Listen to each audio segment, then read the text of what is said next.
Napakabuti po ng Panginoon.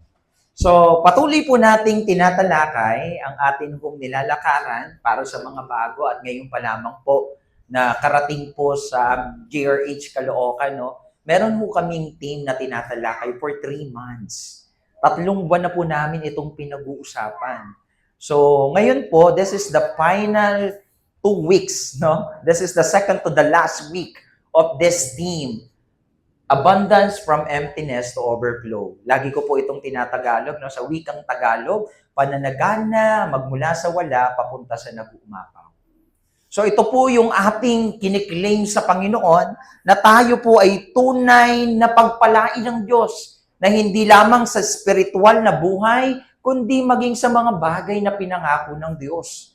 At I hope and I pray na ito po yung inyong panghawakan habang tayo'y nagsusumikap, habang tayo'y nag-e-effort para maabot natin yung ating mga nais, ito po'y ating angkinin. Now, then again, sabi ko nga po, this will be the last topic of this series and we are going to talk about the pipelines of living water. And I want you to listen with this. No? Gusto ko pong makinig kayong maigi sapagkat maiintindihan nyo po kung ano po ba yung nais ng Diyos sa atin. For us to enjoy, for us God to entrusted us the more, kailangan na iintindihan mo yung purpose, na iintindihan mo yung dahilan ng Diyos. Kaya sabihin mo nga po sa katabi mo, makinig tayo. Okay? So, without further ado, let's start with this topic with a story. Noong 2010 po, meron pong isang maliit na baryo sa Africa. At ito pong maliit na baryo na ito sa Africa po, araw-araw ito pong mga taong ito ay lumalakad ng ilang kilometro. Papunta po doon para makakuha lamang po ng tubig doon sa medyo maruming ilog na pinakamalapit. So ito pong mga tao doon sa Africa, doon sa baryo nila, sila po ay naglalakbay ng ilang kilometro at kukuha po doon sa ilog na yon. At nakakalungkot man pong isipin, dahil dito sa maruwing tubig ito, marami pong nagkakasakit doon sa kanilang tribo. Especially po yung mga kabataan. Nagkakaroon ng mga diarrhea or mga bacteria doon sa kanilang katawan at lumalaki yung tiyan or nagkakaroon ng something na mas worse na karamdaman dahil doon sa maruming tubig. Pero, nung nagkaroon po ng isang pagkakataon sa kanilang lugar, nagkaroon po ng water project doon po sa kanilang lugar at nag-create po ng pipeline mula sa malinis na bukal mula doon sa kabundukan papunta po sa kanilang baryo. Isipin nyo yung pipeline magmula sa bundok papunta doon sa kanilang baryo. At the story, ito po yung nangyari sa story, nagbago lahat. Everything changed. Health returned, hope was restored, and the whole community experienced new life. Dahil po doon sa malinis na tubig na nagmumula doon sa batis sa bundok, o doon sa bukal sa bundok, nagkaroon ng kalinisan, nagkaroon ng malusog na kalusugan, at bagong pag-asa po para doon sa buong baryo. Now, bakit ko po ito binabahagi sa inyo? Friends, that is exactly what God desires to do in our lives. Na tayo ay maging daluyan. Nais ng Panginoon ang bawat isa po sa atin ay maging daluyan. At inakalintulad ng Diyos na ang bawat isa sa atin ay maging pipeline. Hindi lamang basta daluyan, kundi daluyan ng bukal na tubig na nagmumula sa biyaya ng Diyos. Yun yung nais sa iyo ng Panginoon. Sabihin mo nga sa katabi mo, maging daluyan tayo. Okay? So ito yung ipapaalala sa atin sa umagang ito. Na nais ng Panginoon na tayo'y maging pipeline at hindi lamang basta pipeline, kundi pipeline of living water. Ayan. At ang sabi po ng text na atin hong pag-uusapan, in John chapter 7, verse 38 ng John chapter 7, Whoever's believe in me. Ang nagsasalita po dito ang Panginoong Jesus. Whoever believes in me, as scripture has said, rivers of living water will flow from within them. By this, he meant the Spirit, sabi ho ni John, whom those who believe in him were later to receive. But up to that time, the Spirit has not been given, since Jesus had not yet been glorified. Allow me to read it once again in Tagalog. Ang sumasampalataya sa akin, sabi ng Panginoon, ayon sa sinasabi ng kasulatan, mula sa kanyang puso ay dadaloy ang tubig na nagbibigay buhay. Ang tinutukoy niya, ang espiritong tatanggapin ng mga sumasampalataya sa kanya. And let's jump in Acts chapter 1 verses 8. But you will receive power when the Holy Spirit comes on you, and you will be my witnesses in Jerusalem, in all Judea and Samaria, and to the ends of the earth. Palakpakan po natin ng Diyos. Tayo po'y makakaupo na. So, pag-usapan po natin itong topic na atin hong tatalakayin. But prior to that, allow me to share the timeline from in John chapter 7 to Book of Acts. Paano ko kinonek or paano kinunok ng Diyos yung sinabi niya ho doon sa verse na sinasabi niya ng Panginoon. Sa wika ho, sabi niya ho doon, di ba? Whoever's believe in me. O, John chapter 7 po yun. And up to Book of Acts. Ano ho yung timeline? Di ba? From that book. So, in John chapter 7, the promise announced. Ito po yung time na kung saan ay inanunsyo ng Diyos yung patungkol sa pangako. Diba? Sabi niya ho doon, during the Feast of Tabernacle, meron hong celebration doon sa panahon ho nila. Ito po yung nagra-run ng around 7 days. So ito pong feast na ito ay pagpapasalamat doon sa masaganang ani at pagpupuri nila sa Panginoon. Ito ho yung celebration ng time na yon. At si Jesus po ay nando doon sa temple, no? At binahagi niya po itong mga salita na ito sa harapan ng madla. Sumigaw ang Panginoon doon ng malakas na tinig at sinabi niya itong mga katagang ito, no? Na kung sino man ang maniniwala sa akin, rivers of living water will flow from within them. That's why John explained, by this, he meant the Spirit. Sinundan ho doon, no? Balik ho natin doon sa verse natin. Ang sabi ho doon sa una. So, ang sabi ho doon, ang tinutukoy ng living water na yan ay patungkol ho sa banal na Spirito. And whom those who believe in Him were later to receive. At ang mga naniniwala sa Kanya ay tatanggap po ng pangako ng living water. Later to receive. Because kasama pa nila ang Panginoon, kaya hindi pa ho nila matatanggap yung pangako. Now, makikita ho natin doon, sa simula, ito'y pinangako, during the upper room teaching po ng ating Panginoon. Yung upper room teaching po ng ating Panginoon, ito ho yung huling gabi, bago ho siya i-crucify, bago ho siya dakpin, during the Passover time. So, inulit ho ng ating Panginoon ito, Jesus teach His disciple about the coming. Yung sa Greek word is paraklete or paraklete pala, paraklete. Ang ibig sabihin po nun helper. So ibig sabihin niya ho doon, darating yung paraklete, yung helper sa aking paglisan. Kaya huwag kayong matakot. Yun yung sinasabi niya, 'di ba? At marami yung mga verse doon na tumutukoy na ito po'y pagpapaalam at pagpapaalala ng Diyos sa mga disipulo. And then after that, napako ang Panginoon, namatay dun sa krus ng Kalbaryo, after 3 days, He rose again. That's resurrection time. So yung Easter Sunday na sinasabi natin dito, kaya po, Jesus breathes on the disciple and say, receive the Holy Spirit. Diba? Yung kay siya'y bumalik na at kausap niya, receive. Pero hindi pa yung fullness. Kasi yung fullness ng Panginoon sa Acts chapter 2, paibubuhos, kundi pinatikim ng Panginoon itong mga disciple. Pag isang tao ho ay puspos ng banal na spirito ng Diyos, ay talaga hong wala siyang takot. Hindi takot makipag-away ho, no? Hindi siya nahihiya. naglilingkod ng walang kapaguran, nagpapatuloy kahit may pagsubok. Yan ho yung mga Kristiyanong puspos ng banal na Espiritu. At pinatikim sa kanila ng Panginoon yun during the time that Jesus is with them. For 40 days, kasama nila ang Panginoon, encouraging them, teaching them once again, bago mag-ascend ang ating Panginoon. In Acts chapter 1, ito na yung ascension ng Diyos.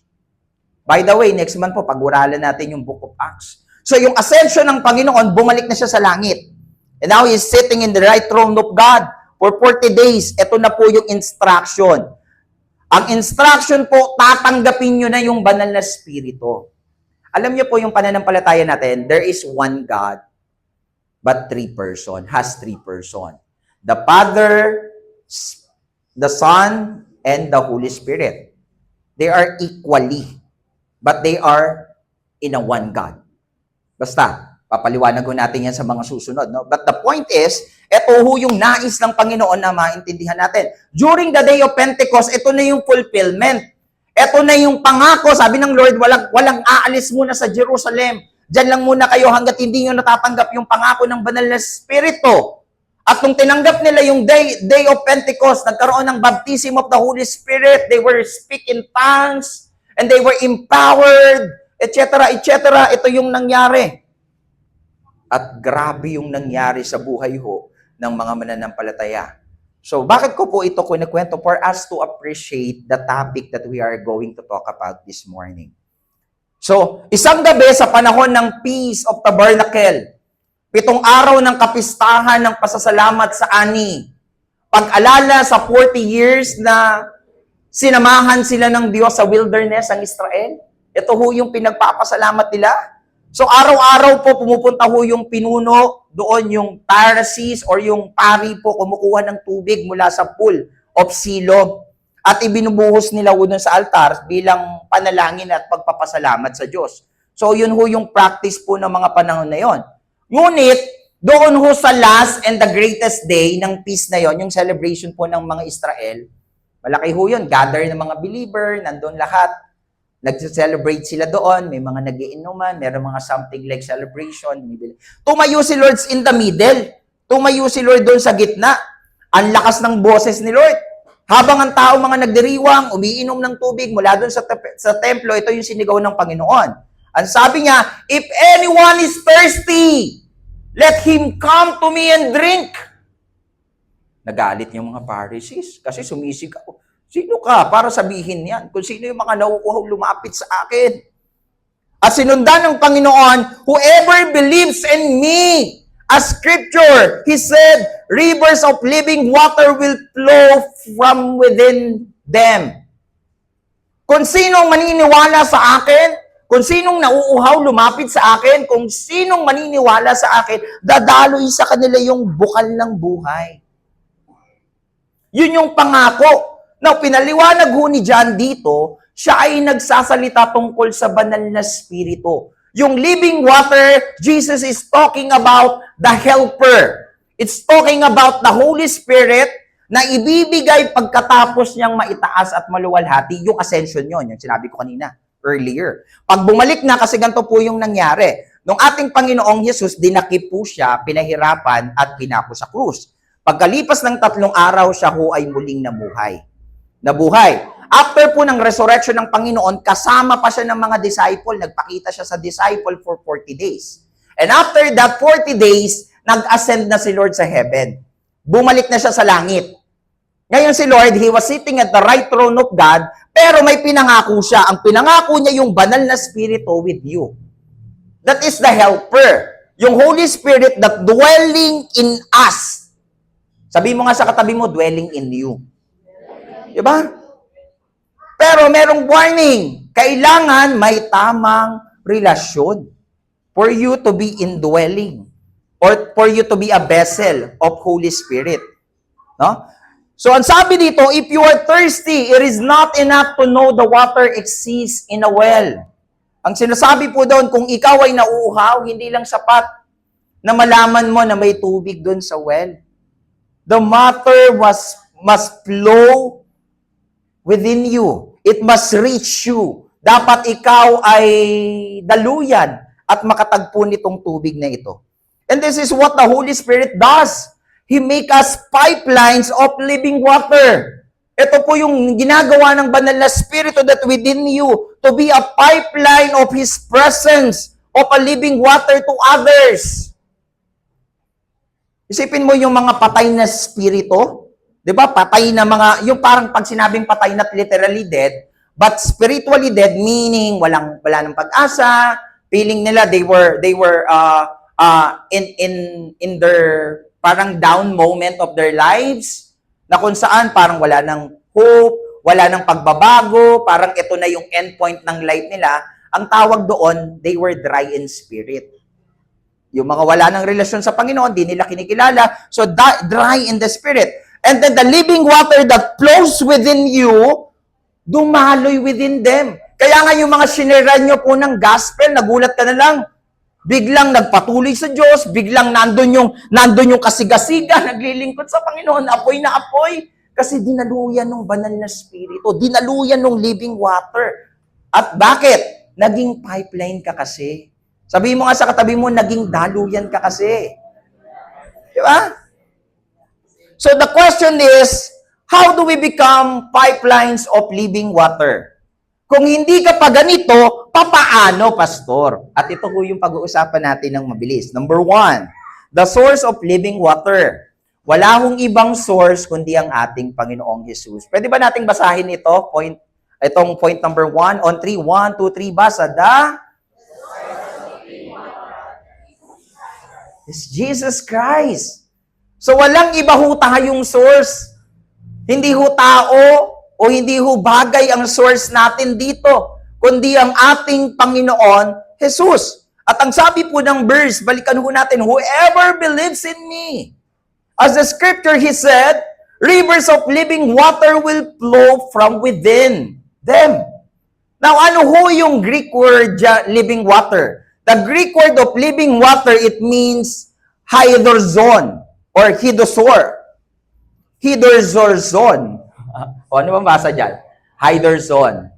Diba? Hydrozoon. Hindi ko kasi ngayon na-check yung pronunciation. Anyways, pag sinabing living water means not stagnant. Diba? Living water dumadalo, hindi siya yung stagnant water. Hindi siya yung nasa isang container o nasa isang lagayan na kung ano yung nandiyan, yan na yan. It is always a fresh water, living water, running water. Now, in the Old Testament, living water always refer to water flowing from a spring or river. Ganun daw ho ang sinasabi ng Old Testament. Then, when Jesus declared that He gives living water, He claimed to be the true source of eternal life. Kung bakit ito sinasabi ng Panginoon, diyan sa mga katagang yan, whoever believes in me. Sinaklaim ni Jesus dito that I am only the true source of eternal life. There is no way for you to get eternal life. Walang ibang daan para pumunta sa langit. Walang ibang daan para magkaroon ka ng kayamanan din sa kalangitan, kundi sa pamamagitan ng Panginoon. Yun yung sinasabi niya dito eh. Kaya nagsinabi ni Jesus sa kanya, ang bukal ng living water. Malinaw na sinabi niya, ako ang tanging pinagmulan ng buhay na walang hanggan. Wala nang iba daan for you to get this eternal life. Yun ho yung katotohanan. And even our good deeds, ang sabi ng Isaiah, maruming basahan lang. Mabuti kang tao, wala kang tinatapakang tao, sasabihin mo, Pastor, mabuti naman akong tao kahit di na ako mag-church. Wala naman akong kaaway eh. Tumutulong nga ako sa kapwa eh. But the Bible tells us, it is not our good deeds, the requirements to inherit or to enter into heaven. Because the Bible says, maruming basahan lang yun. And there is only one way to enter into heaven. Or to get this eternal life. Papaano? Sabihin mo nga sa katabi mo, sa pamamagitan lang ni Jesus. So, Jesus alone is the source. Not religion, not success, not ourselves. Gusto ko pong maintindihan nyo, minsan nakala natin, Sa religion lang namin, ito yung way para maligtas. Di ba? Ano bang religion? Born again? O ganon. Alam niyo po yung pagiging born again, hindi siya religion. Yung born again po, it is a relationship. Relational. Relational sa Creator. So we are not rallying here religion. Oy, Catholic ka o ganito ka. Wala ho, hindi ho pinag-uusapan dito. Whatever religion na gusto mong ilagay doon sa'yo as tagline, bahala ka. But what we are talking about here is the relationship. And that is Christianity. That is born again Christian. So, it is not the religion. Hindi dahil religiosity ka, ginagawa mo yung mga command, pumapasok ka ng nakaluhod sa simbahan, nagpapapako ka sa krus, o ano pa mang mga paghihirap na ginagawa mo. I tell you, it's walang bilang yun sa Diyos. Hindi napiplease si Lord doon. And even your success, maging kilala ka mang tao, maging sikat ka man tao, wala rin yung bilang sa Diyos. Maging ikaw mismo, yung mga achievement mo personally, walang bilang yan sa Diyos. Jesus alone is the source. Not even your pastor. We are not the source. Your family is not the source. Di ba, meron kayo napakinggan nyo na ito? Di ba, tayo sa mga kabataan. Alam mo ba, yung mga sinisinta natin, ikaw ang aking pahinga. Napakinggan nyo na ba yan? Di ba, minsan ganun tayo. Akala natin kasi yung source ng rest, yung tao. O yung source ng rest ay lugar. But you know what? The real source is the Lord. Sabihin mo nga sa katabi mo, si Lord lang.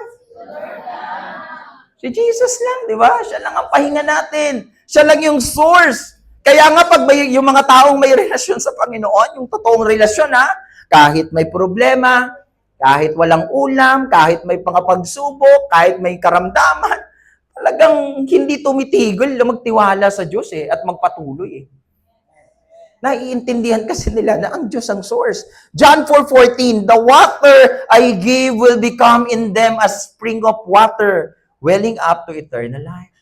Yun yung ibibigay ng ating Panginoon. Kaya nga po yung context po ng John chapter 4, the Samaritan women in John chapter 4, sought fulfillment in the relationship, but only Jesus quenched her thirsty.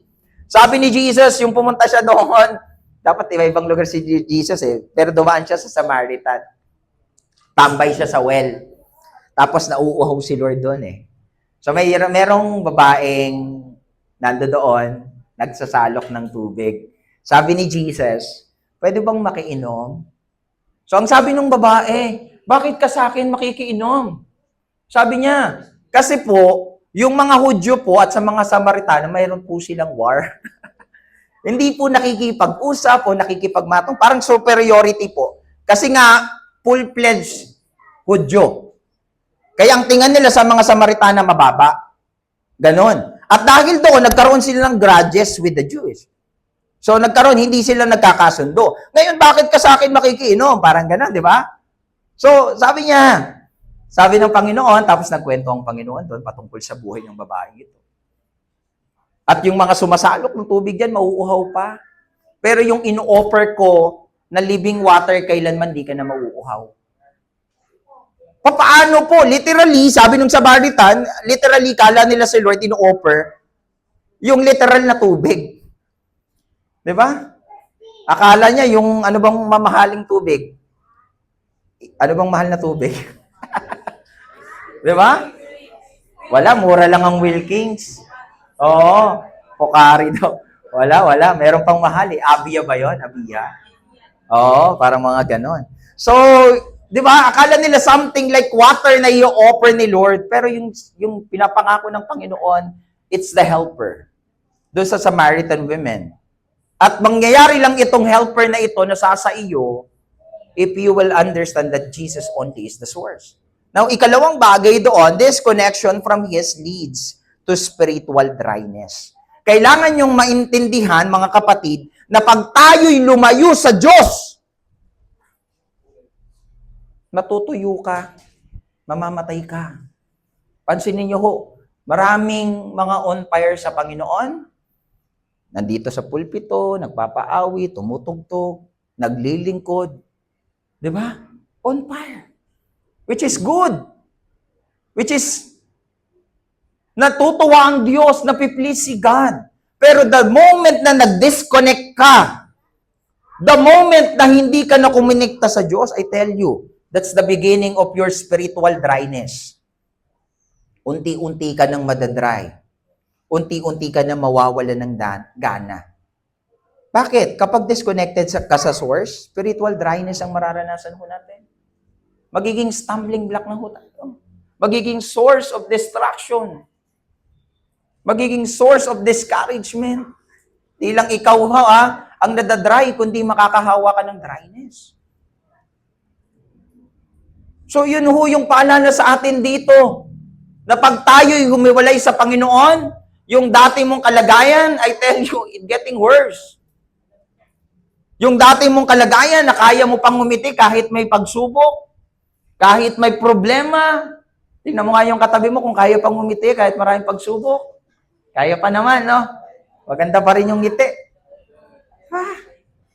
Pero alam mo yung behind that smile, hindi ko man alam kung behind that smile, meron siyang struggle.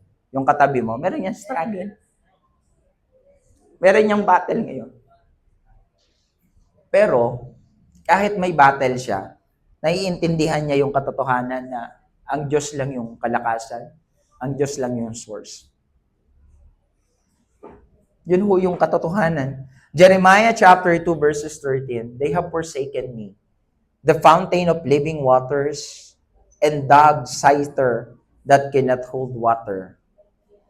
So ito ho yung panalangin ni Propeta Jeremiah. When disconnected from Jesus, prayer is dry. Worship is mechanical. Ministry is burn us out. Yun ho yung katotohanan. Pag hindi ka na connected do sa Panginoon, nagbibilang ka na ng trabaho. Pag hindi ka na connected sa Panginoon, di ka na nanalangin. Pag hindi ka na connected sa Panginoon, di ka na nagbabasa ng Bible. Pag hindi ka na connected sa Panginoon, di ka na mag-church. Hindi mo na priority si Lord. Alam mo ang gagawin mo pag hindi ka na connected sa Panginoon? Spare time mo lang yung church. Spare time mo lang si Lord. Di mo siya priority. Priority mo, pag, for example, mag-o-offer ako. Outing. Sunday, 10 a.m., sagot ko lahat Boracay. Libre ko, ubos kayo. Libre yun eh. So, what is my point, my brothers and sisters? The point is, ano yung priority mo? Si Lord ba yung nasa top ng priority mo? Siya ba yung kaya mong unahin, no matter what the situation? And it start with this, mga kapatid. Yung spiritual dryness, ito yung mangyayari sa'yo. At first, mawawalan ka ng interest to have fellowship na dati mong ginagawa. Pangalawa, babawasan mo na yung oras mo sa church.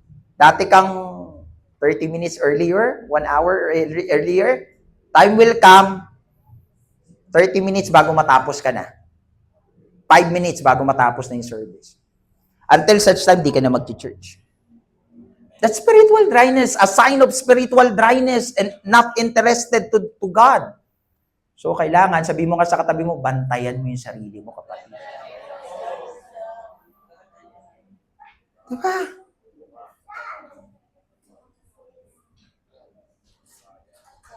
Tapos, ministry, nakakapagod na.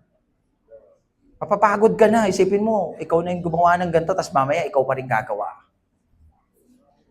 Mapapagod ka na. So the point is, a pipe, no matter how strong, is useless if not connected to the reservoir. Yung pipeline na hindi konektado sa reservoir, useless yun. Bakit? Walang dadaloy na tubig doon kasi hindi siya konektado sa source. Same with us. Kahit magandang pipeline ka pa, mamahaling pipeline ka pa, pag hindi ka konektado dun sa source, useless ka. Wala kang gamit, wala kang bilang. Gawin nating medyo malapit sa katotohanan sa ating wika. Kahit marami ka pang kakayahan, kahit talentado ka pa, mahusay ka pa, matalino ka pa, kagamit-gamit ka pa sa kingdom ni Lord, Kung hindi ka konektado sa source, useless ka.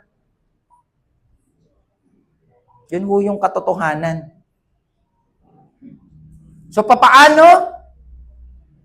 You just need to remain connected to the source. Manatiling nakasalig at konektado doon sa source. Sabi mo nga sa katabi mo, wala nang bitawan. Diba? Pahinga muna ako, wala nang pahinga. Sa langit na yung pahinga. And to be honest, ako po, umuwi kagabi ng mga around 12, I think. So, ako po galing sa Ilocos. Ilang araw po ako doon. Ako po nag-drive lahat noon. May mga inasikaso po akong mga pangkabuhayan. So, meron tayong mga inasikaso po doon. Tapos umuwi ako. Pagka uwi ko, pagod na ho ako kasi dami kong talk doon, tapos dami kong mga kausap, tapos nag-drive pa ako ng 7 hours, more than halos 8 hours kasi dumaan pa ako sa Pampanga kasi meron pa akong another meeting doon sa Pampanga ng alas 7 ng gabi. Oo, na-late pa nga ako eh. So, ganun, pagdating ko dito, hindi ko na kaya. Sabi ko doon sa mga partner ko, mag-grab na lang kayo, hindi ko na kaya mag-drive. Sabi ko, baka sa kalsada na ako matulog. Anyway, pagdating ko doon, nag-rest ako, nag-aral ako, gumising pa ako ng madaling araw hanggang ngayon. Bakit ko siya kinakwento para magyabang? Hindi ho. The point is, kung tayo'y connected sa Panginoon, di ho tayo mapapagod. Di ba? Hindi ho isipin natin, bakit ko pa gagawin to? Di ba? Pag nag-ulit naman ako, di nyo naman malalaman eh. Pag hindi naman ako nag-aral, di nyo din naman malalaman. Di ba? Sabihin ko, mag-rely na lang ako sa stock knowledge na meron ako. But the point is, I'm doing this because God is my source at ginagawa ko yung best for the Lord. I tell you, kung hindi ka connected sa Lord, ayaw mo na. Pagod ka na. Saka na lang. Di ba? Ikatlong bagay, under the point number 1, only in Christ can we find eternal satisfaction. Maraming mga bagay na kayang i-offer sa'yo sa mundong ito, na kung saan, feeling mo, ito yung makakapag-satisfy sa'yo. Di ba? Pwede siyang tao. Yung makakapag-satisfy sa'yo, pwede siyang tao. Pwede din siyang material na bagay. Yan, di ba? Sino dito yung gusto ng pera? Taas lang ang kamay. Siyempre, di ba lahat tayo gusto natin? Pwede siyang maging source of satisfaction. Di ba? Material na bagay, possession, di ba? Tao, yung mga mahal natin sa buhay, they will become a source of satisfaction. Yung travel is goal, di ba? Masyal-masyal ka lang, punta ka sa gantong lugar, hindi mo iniisip yung pera, no? Sarap ng buhay na gano'n, no? So, ganun yung mga bagay, no, na para sa yung satisfaction. Pero you know what? Hindi pa rin pala siya sapat na satisfaction. Pwedeng you have everything, but still, merong emptiness sa puso. Alam mo sino yung nakalaban ni Pacquiao? Si Hatton ba yun, Pas? O yun, Ricky Hatton. Si Ricky Hatton po, mayaman na siya. Gaya din siya ni Pacquiao. Actually, may laban yata siya this coming December. Pero nagpakamatay siya. And he is also taking drugs, sabi sa news. So, nagpakamatay siya kasi may emptiness sa puso. Sipin mo, may pera ka. Nasa iyo lahat. Pwede mong bilhin. Pwede mong kuhanin lahat ng mga bagay in an instant. Pero merong pa ring emptiness doon sa puso mo na walang makapagpupuno. I tell you, makuha mo man yung mga pinapangarap mo sa ngayon, maabot mo man yung iyong mga ninanais, yung emptiness na yan, hindi yan mapupunan. Alam mo kung sino makakapagpuno dyan? Si Lord lang. Sabihin mo nga sa katabi mo, si Jesus lang. Sige, palakpakan natin si Lord. But whoever drinks of the water that I will give him will never be thirsty again. The water I will give him will become in him a spring of water welling up to eternal life. Meron ako mga in-underline dyan. So yung water, kanina in-explain ko, it's referring to the Holy Spirit. Na minention dyan, that is the Holy Spirit. Jesus used living water as a metaphor. Pag sinabi pong metaphor, di ba, hindi siya direction na sinabi banal na spirito, but it's a metaphor. At that metaphor, it talks about Holy Spirit. At kinumpirma po yun sa verse na pinag-aaralan natin. Sa John chapter 7, sinabi ho ni John doon na ang tinutukoy dito, by this he meant the Spirit, the Holy Spirit. Patungkol, sinasabi doon sa John chapter 7, sinasabi ni Apostle John doon, yung tinuturo ni Jesus dito, ay yung banal na Espiritu, yung ating helper na darating sa kanyang paglisan. So, sa John 4:14, it is a promise of the Holy Spirit who satisfy and indwells believer. Ang pangako po na yun, ito po yung pupuno ng kauhawan, pupuno ng emptiness, pupuno ng kakulangan. Siya lang yung makapagpupuno nito. Tingnan mo yung katabi mo. Saglit. Hindi niya kayang punan yan. Ito yung reality of life. Hindi asawa mo, hindi anak mo, hindi trabaho mo, hindi negosyo mo, hindi kayamanan ng mundong ito yung makapagpupuno ng kakulangan sa puso mo. Kundi yung works ng Holy Spirit o yung Holy Spirit itself can only satisfy those emptiness in your heart. At ang sabi dyan, never thirst again. Ito mo sabi ng Lord dito, di ba? Hindi ka na mauuhaw. Sarap na, no? Sino dito yung hindi masyadong mahilig uminom ng tubig? Meron ba? Di ba? Minsan ayaw natin, gusto natin lagi may kulay, Coke. Di ba? Coke, juice. Di ba? O kung chaser. May narinig ba akong chaser dyan? Akala ko may chaser. Akala ko may chaser. Bingin na ako. Joke lang, joke lang. Anyways, di ba minsan gusto natin may lasa, but the point is, ito yung ino-offer ni Lord. Yung never thirst again, it talks about eternal satisfaction in Him. Yung eternal satisfaction mo, kay Lord lang makukuha yon. Yung earthly things, live as thirsty again. For example, niyaya kita, Ate Cassandra, punta tayo SM, bili tayo ng gusto mo. Diba? Masaya siya nun, sigurado. Pero assuming, may problem si Ate Cassandra. Kaya ako siya pinapasaya, kunwari, heartbroken siya. Kunwari lang naman. Kunwari may pinagdadaanan siyang battle in life. Diba? Kunwari lang naman. Diba? Napasaya ko siya for a moment. Pero pag uwi niya ng bahay, iiyak uli siya. Diba? Kasi malungkot siya. Di naman talaga natanggal yung pain niya. Alam mo yun, that's the difference about joy coming from God and the happiness of this world. The happiness, it talks about temporal things. It talks about something na, kuwari, binigyan kita, kikiligin ka, binigyan kita ng 1,000 ngayon. Kikilig, oh, thank you, Pastor. Based on something. Pero yung ino-offer ni Lord, kahit wala tayong pera, masaya pa rin ang pamilya. Sino dito yung kahit walang pera sa ngayon, masaya pa rin? Daming walang pera. Praise the Lord.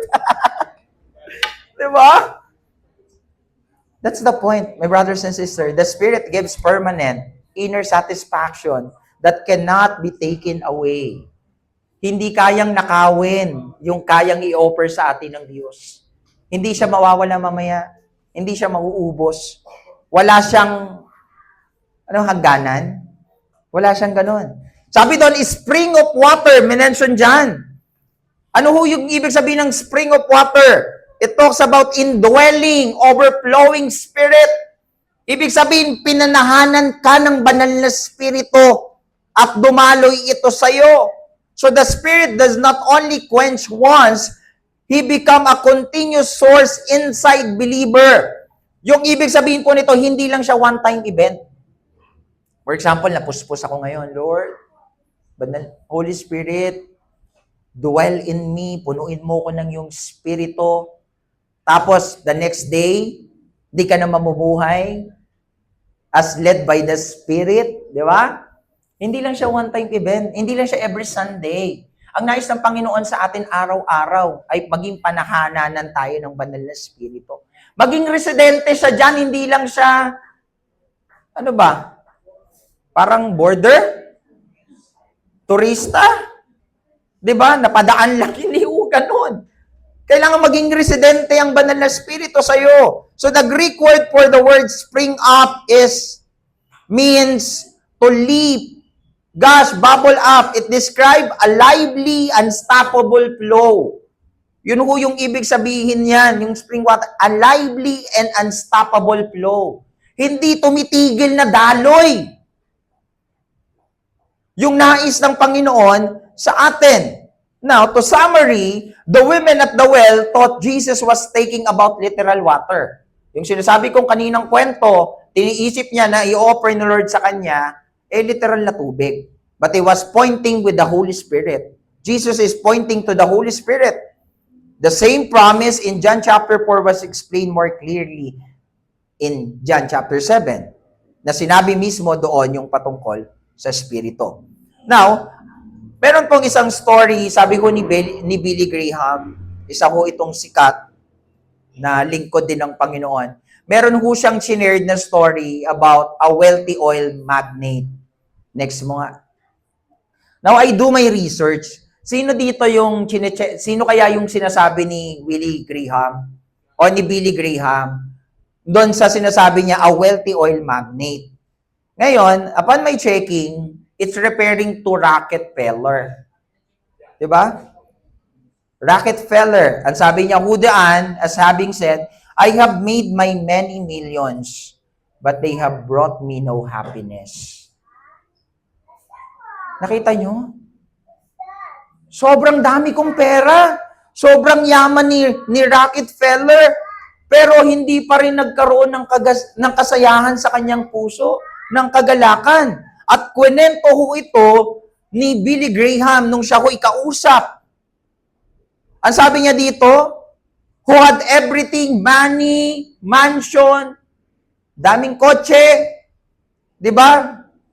Pag gusto mo ng payong, anong bibilin? Rolls Royce, di ba? Daming kotse. So, bilis siya lahat. Nandoon sa kanya yung kayamanan. Kung ano yung gusto niya, kaya niya makuha in an instant. But admitted privately, ang sabi daw sa kanya, I'm miserable inside. I will give everything I own to have the peace that you have. Sabi niya yung kay Billy Graham. Alam mo, empty ako inside eh. Handa akong magbayad ng kahit gaano kalaki. Magkaroon lang ako ng kapayapaan na kagaya sa iyo. Isipin nyo. Yung kapayapaan na yon, to be honest, libre lang. Pero the problem is, hindi lahat pwedeng magkaroon. Only those people who is connected to God. And God wants you to be connected to Him. Gusto ni Lord na kuminektado ka sa Kanya. Gusto ni Lord na manatili ka sa Kanya, kapatid. He had wealth. Rockefeller had wealth, but his soul was thirsty. Because the truth of the matter, only Jesus can satisfy us. Si Lord lang makapagpupuno sa iyo, kapatid. Si Lord lang yung kasapatan ng buhay. Kagaya po ng like a water district pipeline. No matter how well built the pipelines are, they are useless without connection to the reservoir. Yun ho yung sinasabi ko kanina. Kanina, kahit gaano ka pa kamahal, kahit gaano ka pa kahusay, kagaling, kung hindi ka naman konektado dun sa source, wala kang bilang sa Diyos. And the truth of the matter, are you connected to Jesus, may kapatid? Are you trying to flow on your own? Konektado ba talaga tayo sa Diyos? O baka naman ginagawa mo lahat ng effort para sa sarili mo? Ikalawang bagay, the channel of living water. Sino yon? The Holy Spirit. Ang sabi po ng 38b, whoever believes in me, as scripture, he said, rivers, sabi dito, rivers of living water will flow from within them. Will flow from within them. So, ang ibig sabihin ho niyan, living water na yan to flow out sa wikahong Greek, sa kakahulugan ho nito to flow out. That's why ang sabi ho ni John, by this he meant the Spirit, whom those who believe in Him were later to receive. Bakit ito pinangako? Pwede naman ibigay ni Lord. Bakit hindi niya kaagad binigay during the time na nandun si Jesus? Kasi kasama pa nila si Lord. Kasama pa nila si Jesus. Ibinigay lang siya noon nung umalis na ang ating Panginoon. Alam mo, anong ibig sabihin lamang po noon? Ang ibig sabihin lamang po noon, kailanman di tayo pinabayaan ng Diyos. Walang minuto, walang segundo na kinalimutan ka ng Diyos. Maaaring ikaw maraming pagkakataon sa buhay mo, kinalimutan mo yung Diyos. Baka ito na yung time na bumalik ka sa pagkatapos ng matagal na bagay na pagkalimot mo sa Kanya. Pero the point is, walang minuto, walang segundo, walang oras, walang araw na kinalimutan ka niya. Hindi siya nagpahinga na mahalin ka niya. Hindi siya nagpahinga na isang araw babalik loob ka sa Kanya, lalapit ka sa Kanya. Wala akong ganun. The Spirit lives within us. At siya ang nagbubukas ng agos ng Diyos mula sa ating kaluluwa. If you will allow na maging indwelling ka, hindi siya static deposit, kundi dynamic flow. Pag sinabi hong static deposit, something plays once, pero nakatago lang. Meron ka, pero nakatago lang. Pero yung dynamic flow na yung indwelling ng Holy Spirit, ito yung effect nito ay continuous movement. Always fresh, active, tuloy-tuloy na daluyan.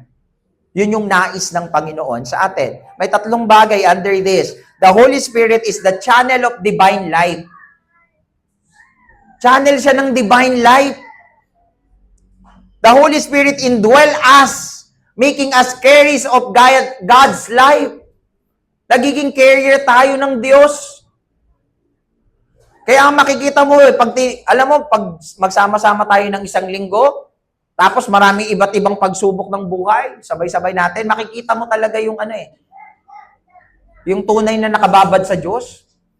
Kaya nga po nakita mo yung story ng Israel, nung nilabas sila ng Diyos sa pagkakailipin sa mga Ehipto. Supposed to be ang journey nila, ilan lang? Meron ba nakakalam dito? Ilan lang yung journey? Ilang weeks lang? 2 linggo lang. 2 weeks lang yung journey nila, paglabas doon sa Egypt, papunta sa Promised Land. Pero inabot ito ng ilan? 40 years. Bakit? Kasi, yung iba hindi naman tunay yung pananampalataya. Yung iba nakisabay lang. Nakisakay lang. Yung iba, nakikurious lang. Kaya nung dumaan sa pagsubok, yung iba bumigay. Yung iba sumuko. In fact, pag binasa mo po yung story na yon, lahat ng nilabas ng Diyos doon, magmula 20 years old, I think, or 18 years old, tama ba? 20 years old and up, hindi pumasok. Kita mo yung pinangakuan, di nakapasok. Ano sila nakapasok? Sila Joshua at Caleb, pababa. That's the point. Alam mo, yung blessing gustong iparanas sa atin ng Diyos. Yung buhay na kasiya-siya, pinangako yan ng Diyos para sa mananampalataya. Kaya lang kasi medyo matigas ang ulo natin. Ayaw natin sumunod sa Diyos, ayaw natin magtiwala sa Diyos, ayaw natin gumawa para sa Diyos. Gusto natin, diskarte natin eh. Lalapit lang tayo sa Diyos pag may marami ng problema, marami ng pagsubok, pag wala ka ng malapitan, pag puno ka na ng utang kay Bambi. Kilala niyo si Bambi? Bambay? O, di ba? Pag marami, lahat na nalonan mo. Ang dami mo saka ka lang lalapit kay Lord. Eh si Lord, gracious eh. Lagi pa rin tayong inaabot. The point is, yung pagiging connection natin sa Panginoon, ito ho yun. The same Spirit who raised Jesus dwell in us, who those who believe in Him. Yung Spirito na nag-indwell, na nananahan sa'yo, di ba, galing yun sa Diyos? At ito yung nagpapalakas. Hindi mo siya nakikita. Ang Diyos ay hindi nakikita. Ang banal na Spirito hindi nakikita. Merong mga bagay na hindi nakikita, pero may nararamdaman at may malaking kapakinabangan. Yung electricity po ba nakikita? Electricity, invisible siya. Di ba? Yet, flows through wires to light the world. to light all these gadgets, this instrument. Hindi natin siya nakikita, pero dumadaloy siya dun sa mga wire na yan para paganahin tong mga gamit na ito. Nakikita nyo, ganun din yung Holy Spirit. Maaring hindi mo siya nakikita, pero sigurado ako mararamdaman mo siya na may gagawin siya sa buhay mo. Amen? Sige, palakpakan po natin ng Diyos. Paano ito mabablock? Sin, pride, or unbelief blocks the flow. Yan ho yung pwedeng pumigil. Alam nyo ho yung hose? Di ba yung hose? Sino may hose dito sa bahay? Pag pinigil mo po, kahit bukas yung faucet, piniga natin yung hose, may dadaloy pa ba? Tupiin lang? Wala na, di ba? So parang hose na nakabaluktot. Di ba? Naging black. Hinarangan niya yung daloy ng pagpapala. Pwede ho yun. Pwedeng ikaw yung maging harang. Pwede rin yung katabi mo. O pwede rin yung mga bagay-bagay sa paligid mo. Ephesians 4:30, do not grieve the Holy Spirit of God. Paanong paraan siya nasasaktan? Yung mga kasalanang hindi pinagsisihan. Yung kayabangan, yung walang pananampalataya at pagtitiwala. Ito yung sumasakal dun sa daluyan. Isipin mo, yung kasalanan mo, yung wala mong pananampalataya, yung wala mong pananalig, yung hindi mo pagsunod, yun yung sumasakal doon sa daloy. Kaya minsan yung pagpapala hindi maibuhos Bakit? Kasi alam mo kung bakit? Ayaw ibigay ni Lord yung buhos ng pagpapala sa buhay natin. Kasi wala pa yung pagpapala, patak pa lang, malayo ka na sa Kanya. Sipin mo pinaranas ka pa lang ng patak ng pagpapala, lumayo ka na sa Diyos. Paano kung binuksan ng Lord yung malaking faucet para sa'yo? Malamang di ka na lumapit sa Diyos. Minsan nakala natin, ang damot mo naman, Panginoon. Pero ikaw ba, hindi ka nagdamot sa Diyos? Inihingi lang sa'yo ni Lord, manalangin ka, magkaroon tayo ng relasyon. Mag-meet tayo minsan sa church. Yun lang naman inihingi sa'yo ng Lord Pero ikaw, sasabihin mo, madamot ka. Alam mo, di madamot ang Diyos. Kasi kung madamot si Lord, bukas di ka nagigising. Pero araw-araw niya tayong ginigising. Diba? Yung buhay, yung paggising, regalo yan. Naniniwala po ba kayo? For example po, sino dito yung 1 milyon? Ay, sino dito yung gusto ng 1 milyon? Taas ang kamay. Diba? O sige. Si Kurt nagtaas ng kamay, no? Bibigyan kitang 1 milyon, Kurt. Bigyan mo 1 milyon na.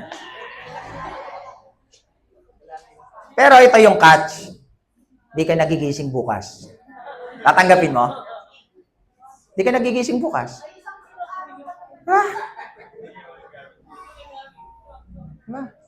Pero the reality, di mo tatanggapin. Bakit? Kasi walang value, walang kayamanan ng mundong ito kayang i-offer doon. Alam mo yung binigay sa'yo yung greatest. Yung buhay. Diba? Ganyang kabuti ang Panginoon, mga kapatid. Ikatlong bagay, surrender brings freedom and overflow. Alam mo, kailangan lang ng Panginoon, sumuko ka. Ilatag mo sa Kanya yung mga kapaguran mo, yung mga pinagdaraanan mo, yung mga sakit mo, yung problema mo, latag mo lang sa Panginoon. Huwag mo nang kimkimin, huwag mo nang itago. Diba? And it brings you freedom. Papalayain ka dyan sa umaalipin sa'yo. At pag naranasan mo yung buhay sa Diyos, that's the beginning of overflowing on something that comes from God. Yung tunay na lumalakad sa Diyos, interviewin mo. Sasabihin nila, hindi ko pagpapalit yung relasyon ko sa Diyos. At hindi ko din. Bakit? Kasi wala ka ngayon dito. Wala yung mga bagay na ito na ini-enjoy mo ngayon kung hindi dahil sa Kanya. Ako nga po, pagka pupunta ho ako sa kulungan, pag ako'y nag-share din po ng salita ng Panginoon, naalala ko po yung ibang kaibigan natin doon na sabi-sabi ng ilang kapulisan doon. Pastor, napapansin kita, pag nagsalita ka dito, parang laging may kaibigan ka sa loob. Meron po May kaibigan ako doon sa kulungan. Mga barkada ko po. Tapos sabi niya, parang napansin ko yung ilang visit mo dito, meron kang laging kakilala dyan. Sabi ko doon sa Police, sabi niya. Alam mo, sir, kung hindi ko po nakilala ang Panginoon, kasama nila ako. Kasama nila ako. Anong ibig sabihin nun? Ang Diyos ang nagbabago ng buhay. Ang Diyos ang nagtutuwid ng lakad. Ang Diyos ang nagbibigay ng pagpapala. Kailangan mo lamang, sabihin mo nga sa katabi mo, magtiwala sa Kanya. Pero po isang story galing kay D.L. Moody. Meron pong nagtanong sa kanya, Pastor, bakit every time pag nagpipreach ka, lagi kang nagpipray ng infilling of the Holy Spirit? Kasi may argument. Pag sinabing pinanahanan ka na ng banal na Espiritu, dapat tahanan ka niya na bakit lagi ka pang nagpipray ng indwelling? Di ba? May point, di ba? Kasi tinahanan ka na nga niya eh. Bakit nagpipray ka pa? Alam mo, sinabi ni D.L. Moody, antindi. Sabi niya, because I leak. Diba? Because I leak. Dahil ako laging, kumbaga ako yung lagayan na may butas. Hindi ako perpekto eh. Pwede pa rin tumagas. Tingnan mo yung katabi mo, di yan perfect. Maganda man yan, gwapo man yan, di yan perfect. Hanapan natin ng butas yan. Kasi hindi yan perfect. Wala naman talagang perfect. Only God is perfect. Unless ang pangalan mo perfecto. Di ba? Perfect. So, yun yung punto doon. Sabi niya, because I leak. Naiintindihan niya na araw-araw kailangan nating magpasakop sa banal na Espiritu at patuloy na dumaloy ito sa atin, kapatid. Kaya nga po daw yung sabi, yung garden hose, di ba? Kahit may tubig sa gripo, kung may butas yung hose, di ba? Eh, walang dadaloy na tubig. Kundi man, di kumpleto. What is blocking the Spirit flows in your life? Gusto ko maging reflection nyo ito. Ano yung humaharang upang dumaloy yung Spirito ng Diyos sa'yo? Pride? Kayabangan? Tagong kasalanan? Kawalan ng pananampalataya at pagtitiwala? Ano yung pumipigil nito, kapatid? I want you to reflect with that as we come to the final point of this message. Point number 3, the overflow of living water. Ano ibig sabihin ng overflow of living water? It means being a witness. Witness to the world. That's why ang sabi ho ng Book of Acts, but you will receive power when the Holy Spirit comes on you, and you will be my witnesses in Jerusalem, sabi ng Panginoon, in all Judea and Samaria and to the ends of the earth. At pag nanahan na yung banal na Espiritu sa'yo, magiging kakaiba ka. Not physically, pero within you, there's something great power happening. Inside of you, merong bagay na nangyayari. Bakit ko po ito nasabi? Alam niyo po, yung mga disciple at sila'y nabaptize ng banal na Espiritu, ilan yung converts? Merong 3,000, may 5,000. At tuloy-tuloy, kahit saan silang lugar, maraming nakakakilala sa Panginoon. Maraming naliligtas. Bakit? Kasi nag-uumapaw sa Diyos. Now, ang tanong mo, gaano katagal ka ng Kristiyano? Meron ka na bang naabot kahit isa sa Diyos? Masasabi mo, Panginoon, nailapit ko po sa iyo si sister at masaya po ako nagpapatuloy na siya sa Diyos. Meron ka na bang naabot sa Panginoon? Kasi po, Pastor, ako pa nga lang struggle na, magdadagdag pa ako, di dalawa na kaming struggle. May point. Pero the point is, ang pinakikilig mo ang Diyos, hindi yung paglilingkod na Sunday. Ang kilig na kilig ang Panginoon, pag ginawa mo yung mandate mo, umabot ng kaluluwa. I-share mo na mahal sila ng Panginoon, dun kikiligin ng Diyos sa'yo. Now, ang sabi doon, dyan, naka-underline yung power. And the Greek word of the word power is dunamis. From the same root word with the English word dynamo. Ano yung dynamo? A generator that produces electricity. Diba? May dumadaloy na electricity because of this dynamo. And that's a good picture of the spirit power in us. Like a dynamo. Not one-time spark, but a continual flow of strength and energy of Christian living and witness. Yun yung nais ng Panginoon. Nadaluyan tayo. Hindi lang isang beses. Kuwari, nagyaya si pastor, mag-share tayo ng gospel. Hindi lang yun yung una at huli. Sabihin nyo, isang beses lang ginawa ni pastor yun. Niyaya tayo, tapos isang beses mo lang din siya gagawin. Hindi siya ganon, kundi continuous flow. Lahat ng pagkakataon, samantalahin mo to share the gospel. Pag ako po ay sa aking maliit na negosyo po, no? Pag nagbubukas po kami ng branch, I make sure pag nandoon ako, I bless the business and I share the gospel. Because that's the purpose. Diba? Kaya nga makikita natin from the root word dynamo o from the root word dynamos. Diba? Dynamis o dunamis. Doon ang galing yung dynamite. Pagsabog. Diba? Kaya nga po nagkaroon ng pagsabog sa Christianity. Yung mga takot na Kristiyano noon nung namatay si Kristo, naku, patay na si Lord Jesus. Takot na sila, sinasarado na nila yung mga church. Pag nag-gather sila, takot na takot sila magbahagi. Bakit? Kasi ang tindi ng persecution. Huhulihin ka, parurusahan ka, papatayin ka, pahihirapan ka.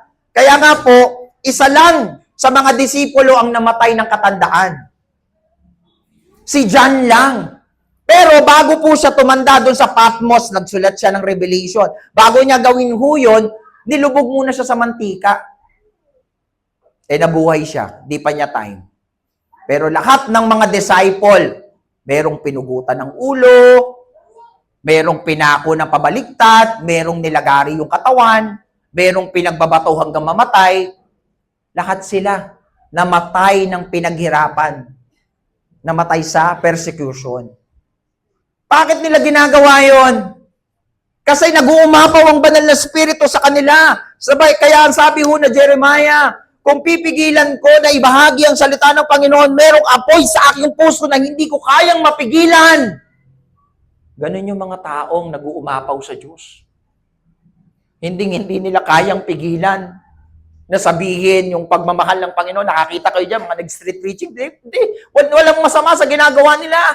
Nag-uumapaw ang Diyos sa kanila. Ang mali, pag naghingi na sila ng pera. Ang mali, pag ninegosyo nila yung salita ng Panginoon. Freely we give. Freely we receive. Freely we give.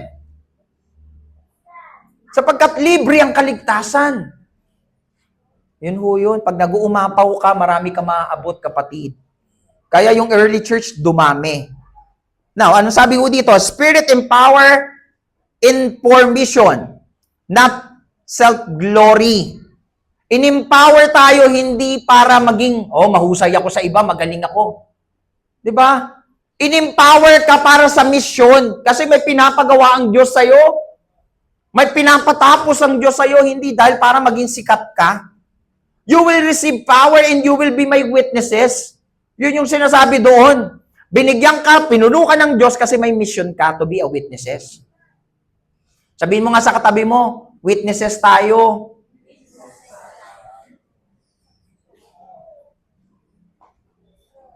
Alam niyo po yung microphone, sino dito yung mga awit? Di ba? Alam niyo yung microphone, useless po yan. Without power.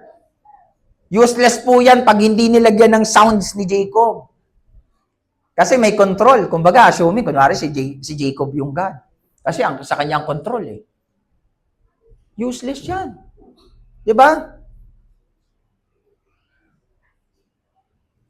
Kalawa, true overflow always blesses others. Alam mo yung taong nag-uumapaw sa Panginoon, nakakatuwa, nakakapagpala, no? Kausap sila. Diba? Tingnan mo nga yung katabi mo kung masarap kausap yan. O nakakairita.